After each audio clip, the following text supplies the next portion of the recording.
Okay, we're back, ladies and gentlemen. Again, we are visiting a brand new Disney World, but this place has some old friends. Yeah, technically we've met the characters in this world already. Two of them, actually the two important characters from this world, but still, we're meeting some old friends, and that's always nice.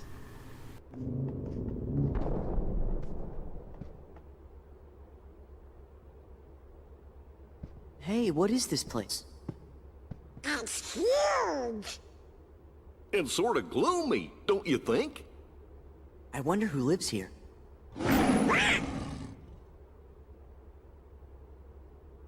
Hey, does anybody else recognize that? Hey, that's the Beast! Yeah! Maybe we should check up on him. Look! Come on!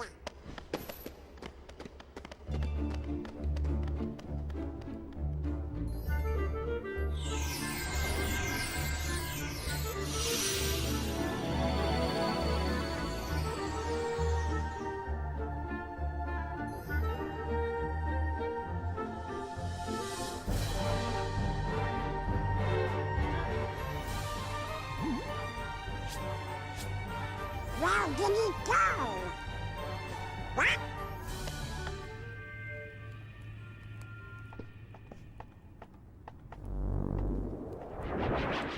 What? Found it! Whoa!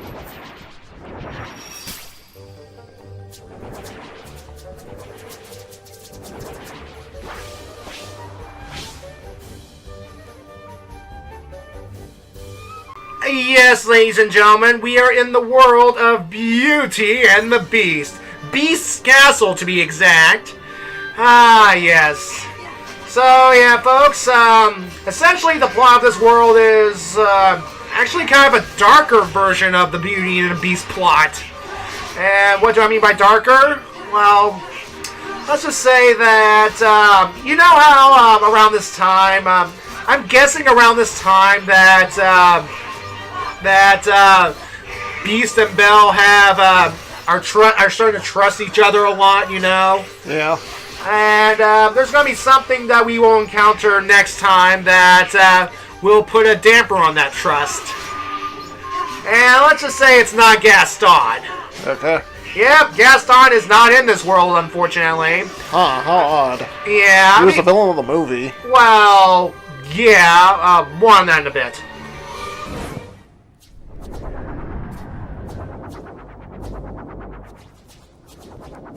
Oh, come on, enough already! Somebody help us!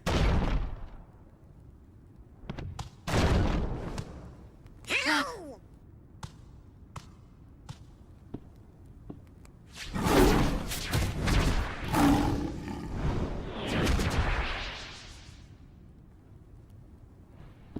Just in time!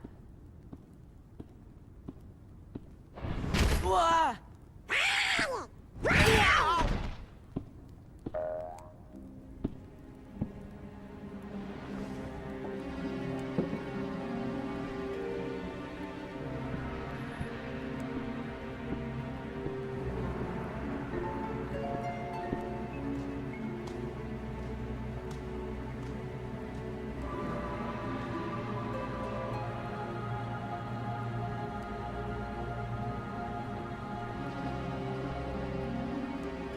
Gee, do you think he maybe forgot who we are?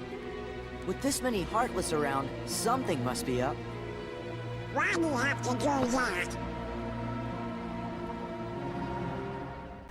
Well, Donald, that rose right there. I know it's going to be explained eventually, but for those of you who have seen Beauty and the Beast, we know what the rose is about. But for the one or two of you who do not know, the rose there, that's pretty much the Beast's time limit right there. When all the rose petals fall out, he's stuck as a beast. Pretty much. And it's all because of an enchantress's curse. You see, the Beast was a prince, and because he was such a rude prince to the enchantress disguised as an elderly beggar woman, well, the enchantress cursed him and everyone in the castle.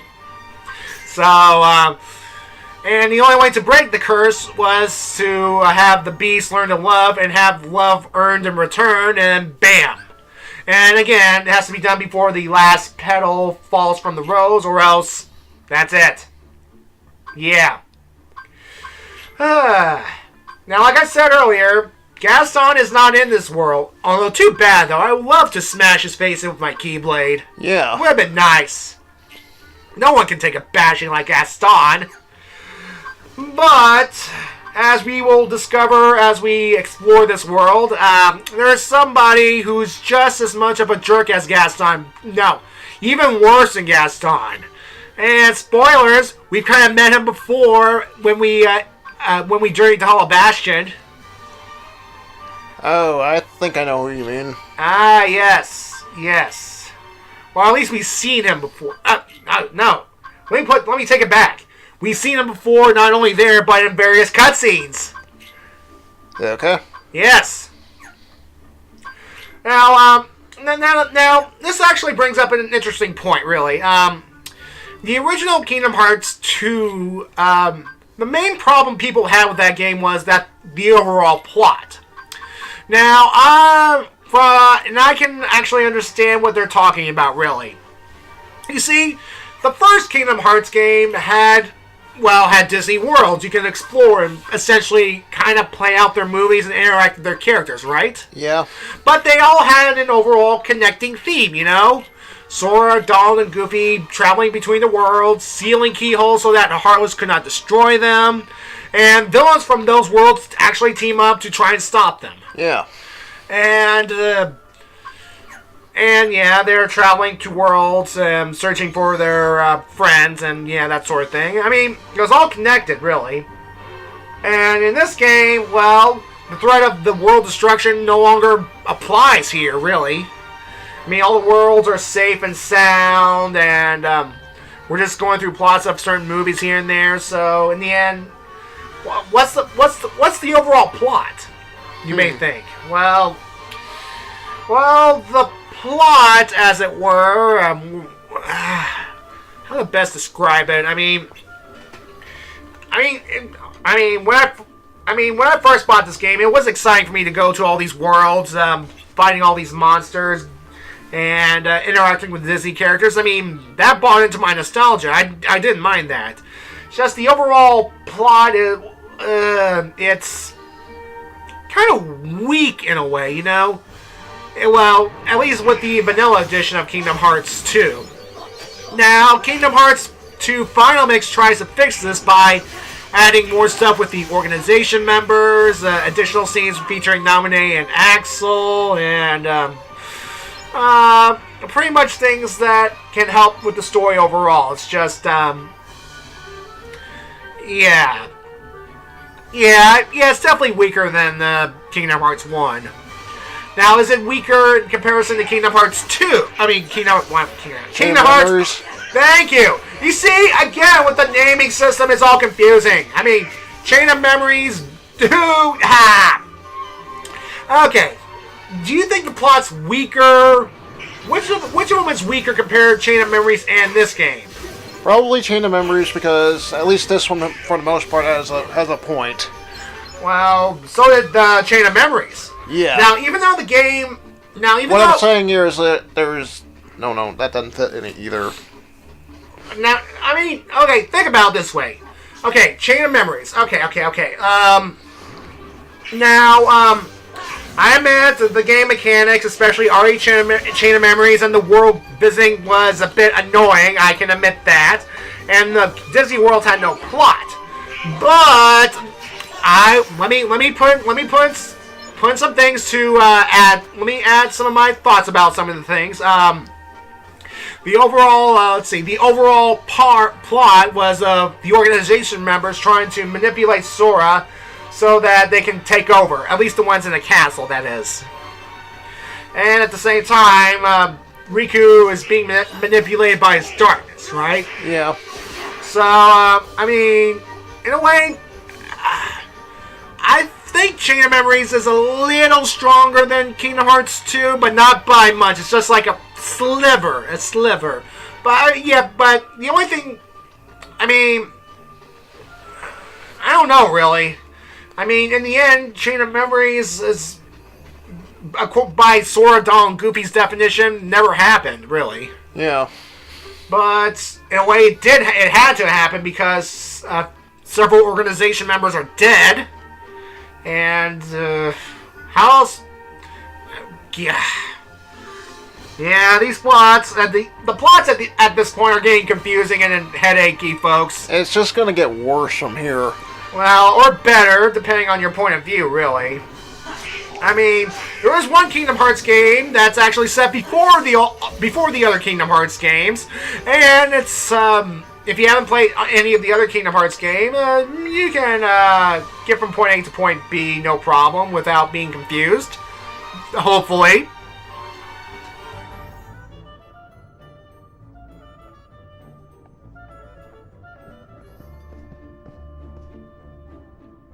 Gorn.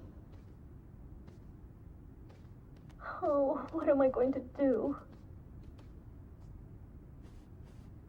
Okay. What? Donald! Hi. Who opened the door? Oh, I'm so happy you're here.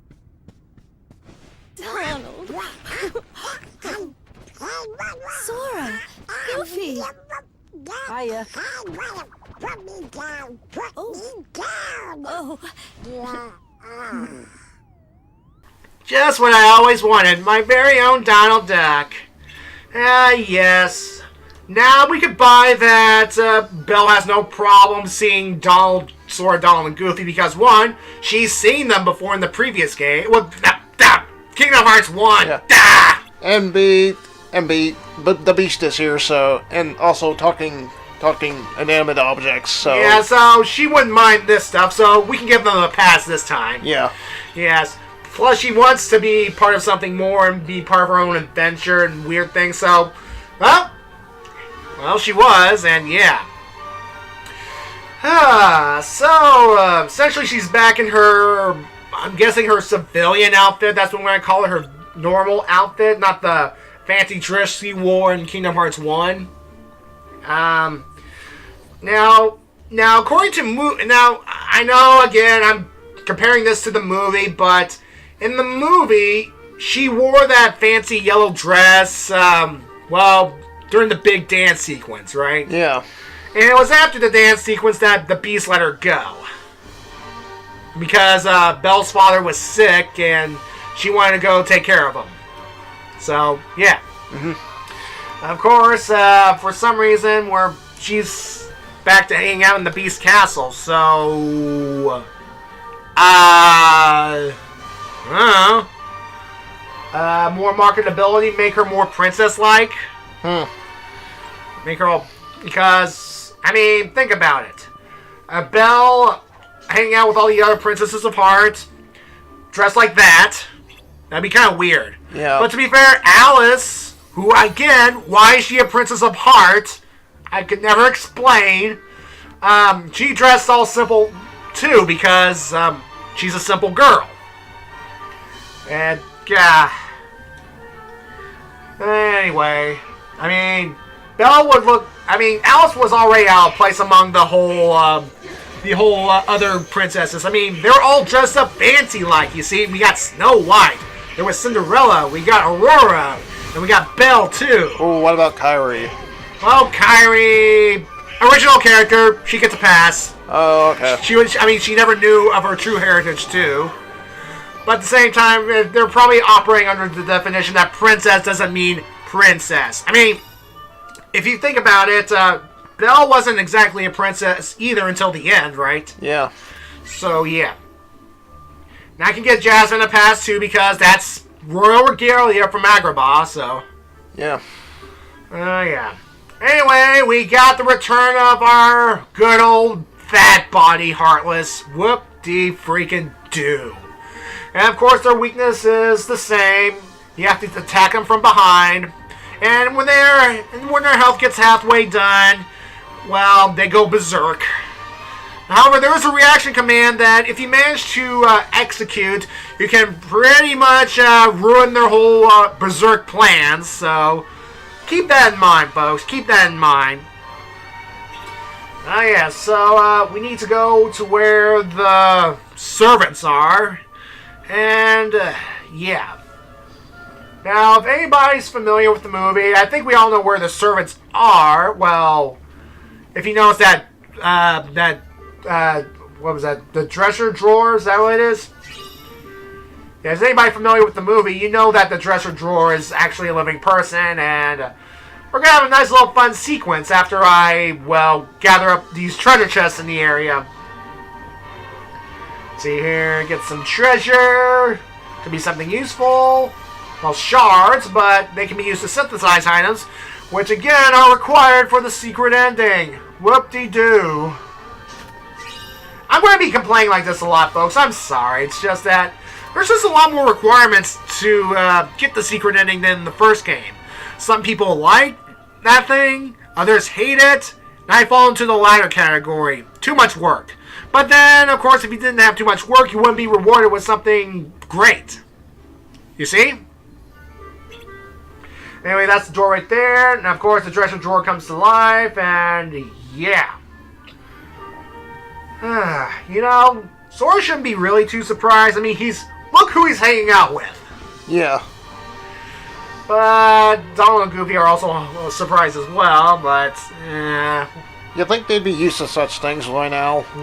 Anyway, we have this little mini game, quote unquote. We have to hit the reaction command push, and once it starts changing to Waken, don't press triangle anymore. Just keep pushing until, well, the dresser drawer is out of the way of the door, and we can proceed onward. Come on, a little bit more, and stop. It's kind of like red light, green light in a way. Yeah. Or that one minigame in Mario Party 2 with the chain jump. Ah, yes, I remember that one. Oh, it was so fun and weird and stuff, so yeah. And yeah, just like that, and we get the sequence of, it's like completing a battle for some reason. What? That was weird. Okay. I agree with you. Like, okay, what was up with that? What? Yes, blah, blah, blah, blah, blah. So yeah, now the dresser drawer is cooperative, so yeah. Let's see here. Blah, blah, blah. I'm sorry I startled you. Blah, blah, blah, blah, blah. Yes. And here we start getting a piece of the backstory that pretty much everybody who has seen Beauty and the Beast already knows about.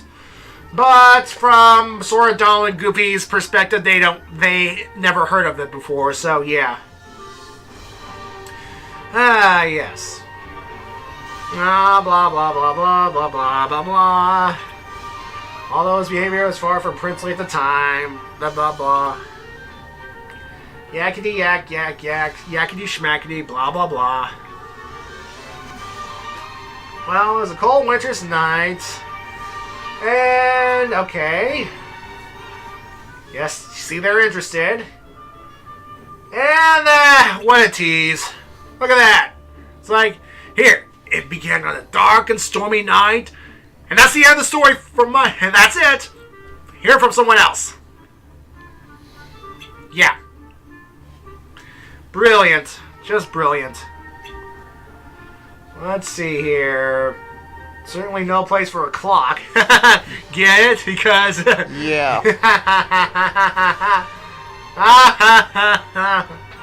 Of course, they don't know what she was talking about, but we do, because, yes. Ah, yes. Come on, come on. Blah, blah, blah, blah, blah. Text, text, text. Let's go. Yeah, let's get going. Although I do have to say one thing about this world is they do manage to get as many of the original voice actors from the movie back. I mean, the Beast, I believe, was the same voice actor, I think. It's just, hold on a sec.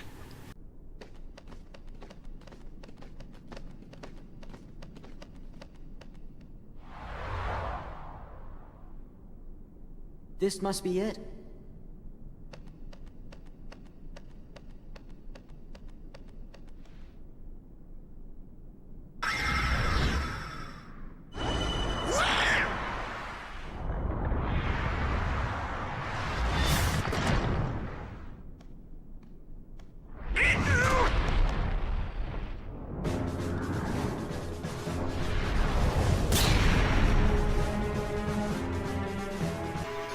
Okay, so, we have a mini-boss, and I do like this mini-boss music as, would that be an appropriate way to describe it? Yeah.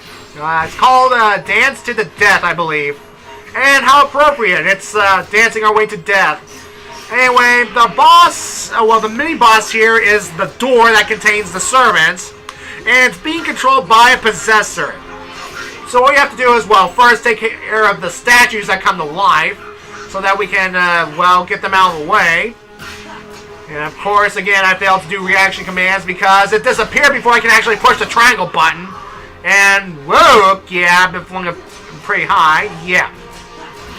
And then we have these heartless bats right here.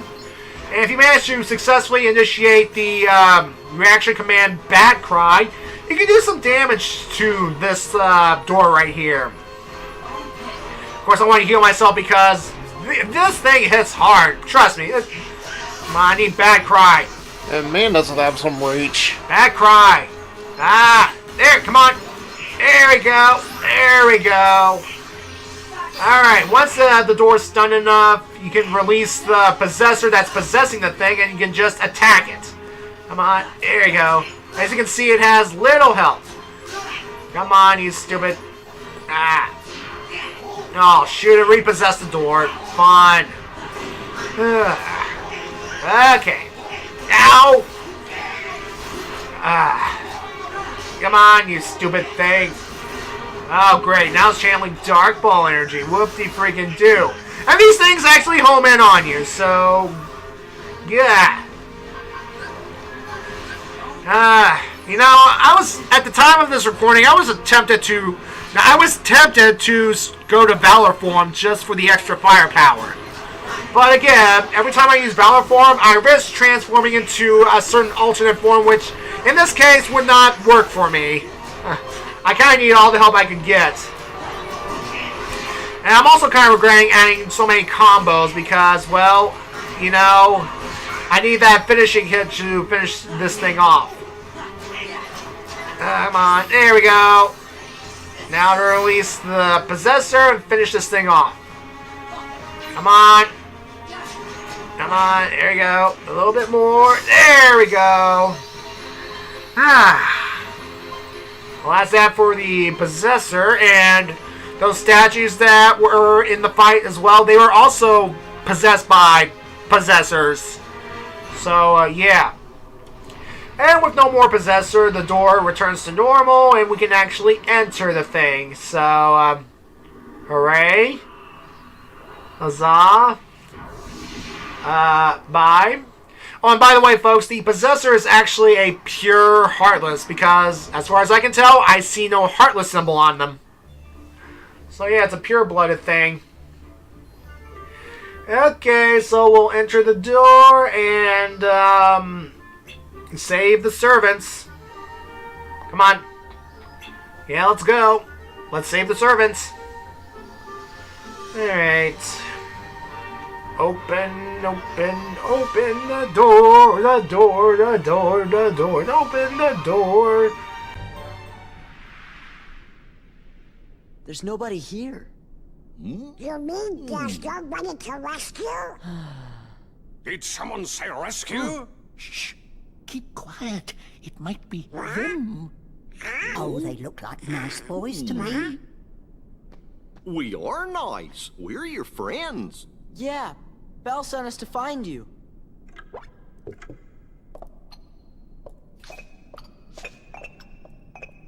Wow. I'm Sora.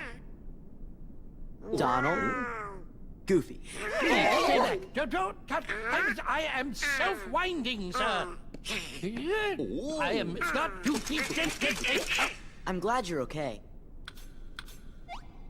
It is we who are overjoyed to see you. Did somebody put a spell on you guys, too? Please. No. Yes, that's right. You've heard. It was the enchantress. It seems so long ago.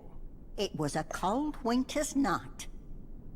An old beggar woman came to the castle and asked for shelter. But the master of this castle, that is, of course, the prince... Stop that! Put me down this instant! Thank you. And then we enter text mode. Whoop-de-freaking-do. Okay, this is a nice way to segue back to the whole voice acting thing we were talking about earlier. I said earlier that they managed to get a bunch of the original cast back, I think. I could be wrong, though. The Beast voice, I believe it's the same. And then they managed to get Belle's voice actress back. Well, they managed to snag Belle's voice actress for this one because in the first game, she just had text dialogue. Text, text, text, text, text. And so, kudos to bring her in on this one. For these three right here, I think the guy who did Lumiere in this game is different from the guy who did it in the movie, Jerry Orbach. I think because, I don't know, Jerry Orbach, was he dead at the time? I'm not sure. I know he passed away at some point, but I don't know when. I don't think it's the same guy for the candle guy. I can't say Lumiere. Thank you. Cogsworth, I believe, is the same guy in both the game and the movies. What was his name? I know it's off the tip of my tongue. I know the voice actor's name. It's familiar. David Ogle Stills. I'm probably saying this wrong, but I think that's. But I think people know who I'm talking about. Now, Mrs. Potts. I know in the movie she's voiced by Angela Lansbury, but did she reprise the role here? I mean, sounds kind of like her. Very convincing sound alike. If it's not her, do you think it's her? Yeah. Anyway, of course, Chip is, well, voiceless because in the original movie, well, it was a kid, an actual boy, I think, that actually played Chip. Yeah. And, well, boys do grow up because, well, yeah. And their voices change and all that sort of thing. I mean, Sora's living proof. But, yeah. Chip is silent throughout this adventure unless text dialogue, I guess. I mean, yeah. Anyway, we have to make our way through, well, to the Beast's chamber. So, and we have to take a secret underground passageway to get there. Now, here's Cogsworth saying to the guards that, well, we need to pass, move it. Now, if you go back to the area where the dresser drawer was sleeping, there were guards blocking stairways. Now, why couldn't Cogsworth just go there, say, move aside on the order of the Beast, and they would move? I'm guessing that the Beast had special orders for those guards, and not these ones right here or something. I'm just guessing right here. Anyway, we have to go through a secret passageway, and being a secret passageway, there is we have to do a special puzzle in order to unlock the secret door so that we can move onward. So, yeah, we have a puzzle here, folks. Thankfully, there are no Heartless here, so you can take all the time you want, thank goodness. But the puzzle itself can be a little bit complicated. What Cogsworth's about to do is, he's going to get on a contraption that will lower 3 lanterns. But these lanterns that we're going to see right here, well, they're going to be covered in darkness right here. So it's going to be a little tag team effort to get rid of this darkness right here. First of all, Sora has to come in to get rid of the, well, part of it. Well, let's see. Sora and Mrs. Potts have to team up to get rid of the flame, and Luminaire has to be the one to light up the torch itself. And there are 3 of them. And of course, throughout this little dungeon area, they're a little bit spread apart right here. Now, there are 4 of them in total. The first one here, however, will be free because it's essentially a demonstration on how it's all going to work. The second one will be nearby, so there's not too much effort. And the third one's kind of not an issue, but the 4th one is the furthest away. However, there's a little downside to this whole puzzle right here. There will be another gauge on the upper left corner, but it's pretty much Cogsworth's endurance. You see, Cogsworth, being so little, doesn't have that much strength. And when he gets tired, he will let go of the contraption, and all the lanterns will go back up to the ceiling. So it's timed? Yeah, it's timed. However, if you go back to Cogsworth and press the triangle button when Mrs. Potts shows up, she will revive Cogsworth. Cogsworth will go back onto the contraption and relower the lanterns. Now, the good news is that the lanterns that we've lit will stay lit. The darkness will not return, thank goodness. Or else it would be a cheap way to move onward. So, yes. And here it's explaining about the Cogsworth strength thing, blah, blah, blah, blah, blah. Now, of course, to light all the lanterns, we have to have Sora, Luminaire, and Mrs. Potts together. And, yeah. Now Luminaire will automatically go to one of the lanterns, while one of the lanterns in line. And then, that's convenient. Sora can get there no problem because he's fast. Mrs. Potts, on the other hand, could be a little slow depending on how far away you are from her. I mean, it's a distance kind of thing, you know? The only obstacles that are in the way are boxes, which you can easily destroy. So, before you get started with this whole thing, you just destroy all the boxes so that they won't be in the way, and Mrs. Sora and Mrs. Potts can get to their destinations a wee bit faster. So, yeah. And there was just Donald and Goofy just wandering about, doing absolutely nothing. Yep. And there's the boxes I'm talking about. Alright, Mrs. Potts. Let's light this lantern and move on. There we go. And one more to go. So I'm going to go back to Cogsworth, wait for his stamina to wear out, and then revitalize him for the final one, which is a little bit farther than the others. So, yeah.